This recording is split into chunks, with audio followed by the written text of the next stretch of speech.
Hi guys, welcome to my weekly actors vlog, Lamb's Take. I'm Lamb. I hope you're well and coping with this really hot weather that we've got all of a sudden. So last week I signposted that I'm going to be taking Lamb's Take into a slightly different direction. So we are now bridging art and activism on this channel. I'm really excited about it. I've got my first guest speaker, John Furse. He is a director, writer, producer, a filmmaker essentially. And here we are talking about his documentaries, one being Not in Our Name, which is about the psychological torture of Julian Assange, and also Groundswell, which is about the privatisation of the NHS. So both very serious documentaries, really. This particular segment that I'm sharing with you this week is hopefully just a bit more focused on Julian, and I have the aim of releasing a longer extended version which goes more into the privatisation of the NHS, so that's to come. But for now I really just wanted to kind of pique your interest about Julian Assange, and I'll talk a bit more about that on the tail end of this video. So for now, here's John. So with the situation of Julian Assange being so immediate, maybe it'd be worth talking a bit about that first, and then we'll see where we go from there. How's that sound, John? That's very good by me. Yeah, great. Okay, so let's crack on straight into it. So, Julian Assange, I know you wanted to know a bit about what I sort of took away from that.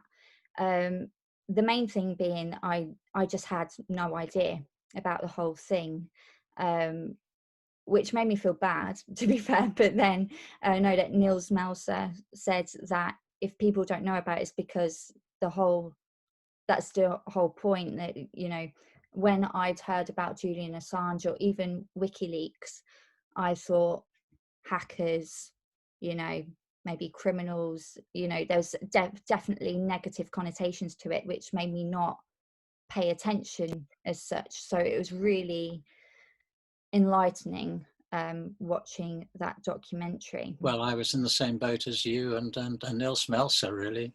You know, there was this huge question mark over Julian Assange, and I hadn't and it was and also I was concerned that contacts on the ground had been damaged by the revelations. That was another question,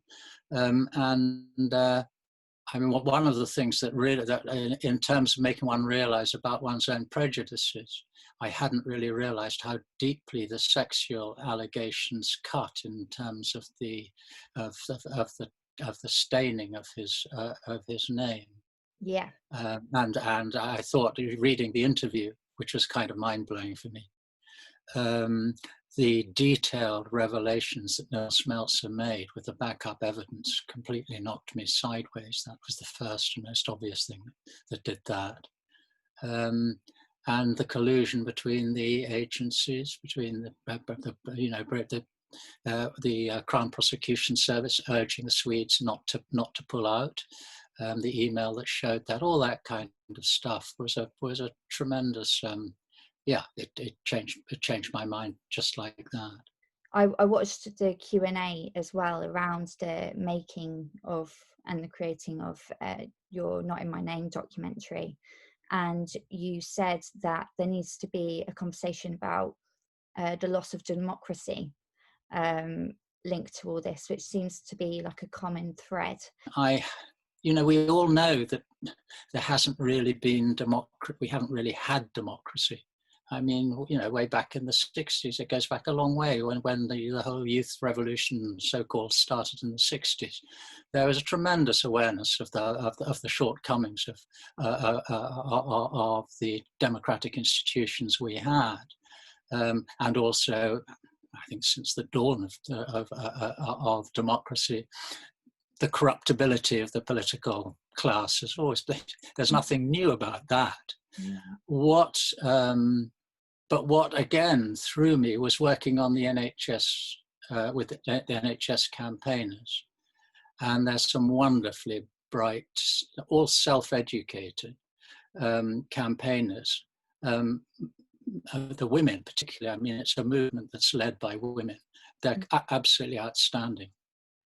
And I hadn't realized how deeply penetrated our political and civil institutions have become by corporate agencies, you know, like McKinsey particularly. They're absolutely everywhere.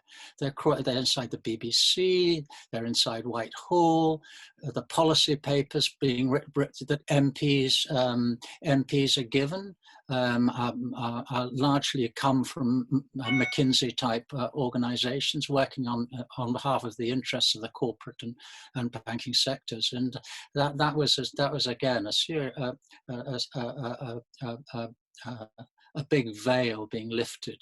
However cynical one is about where we are democratically and politically, for the first time, I think we have to be seriously concerned about our democratic institutions. And I think that the thing that struck me working on the Julian Assange film was that one of the things I noticed when I first came into the NHS campaign, I noticed it again, it's so obvious in the Assange campaign, is they have a great problem talking beyond their bubbles.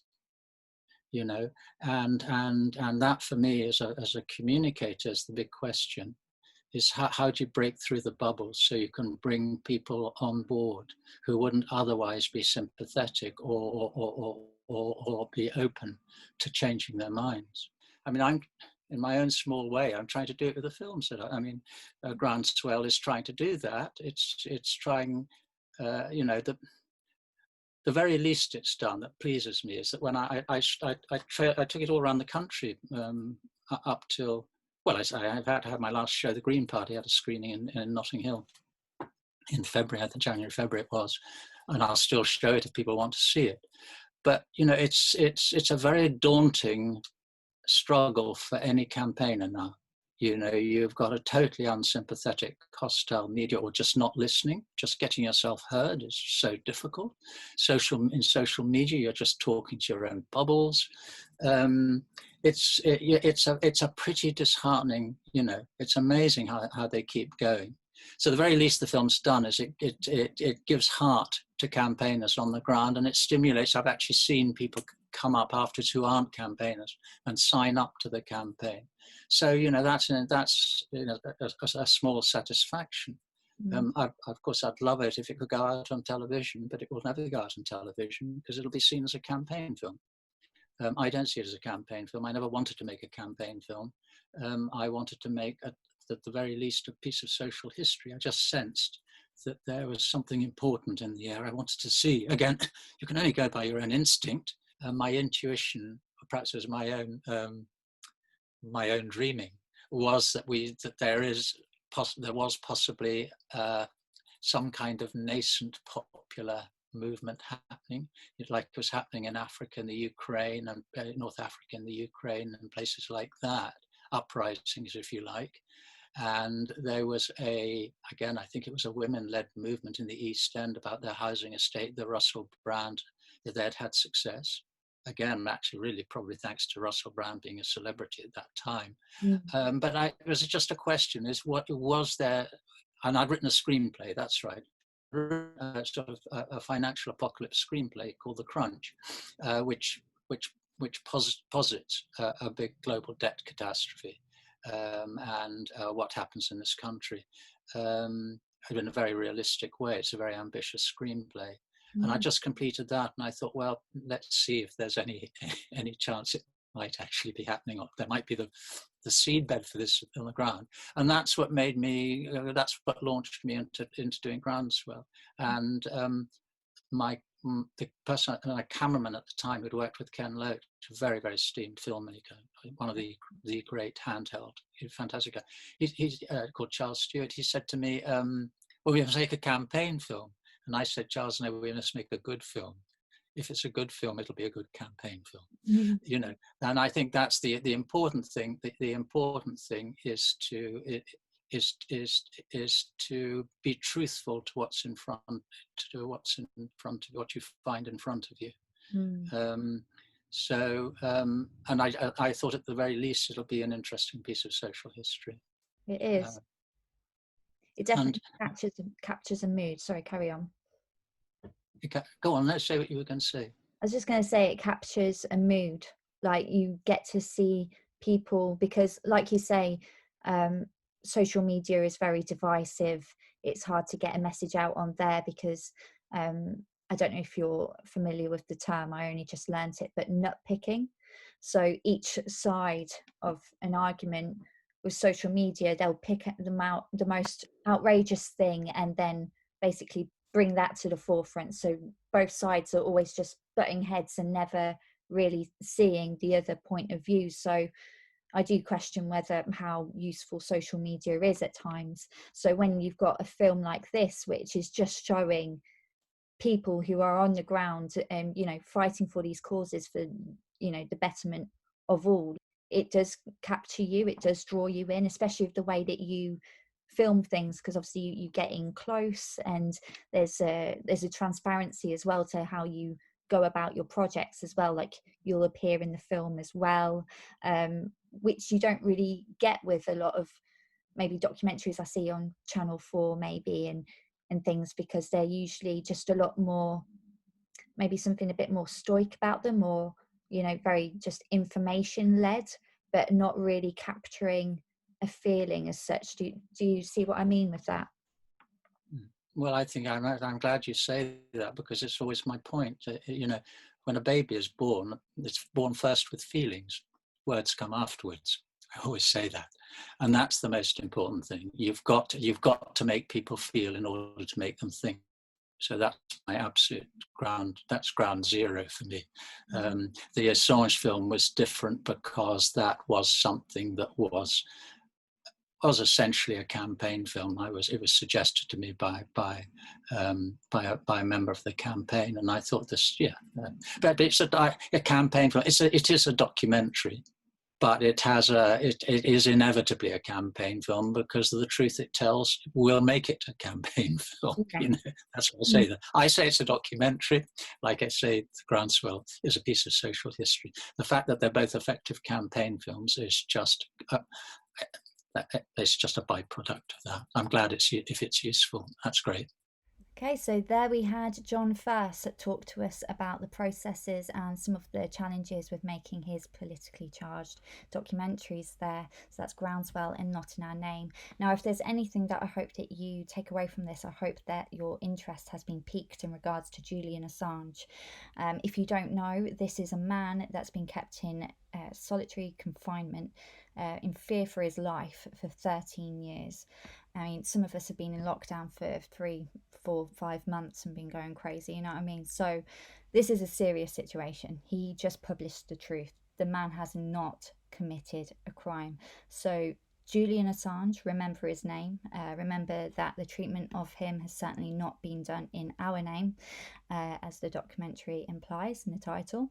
And yeah, it's just the behaviour of democratic countries, that being the UK, the USA and Sweden, the weaponising of rape, it's disgusting, and there's a lot to unpick and there's a lot to be paying attention to.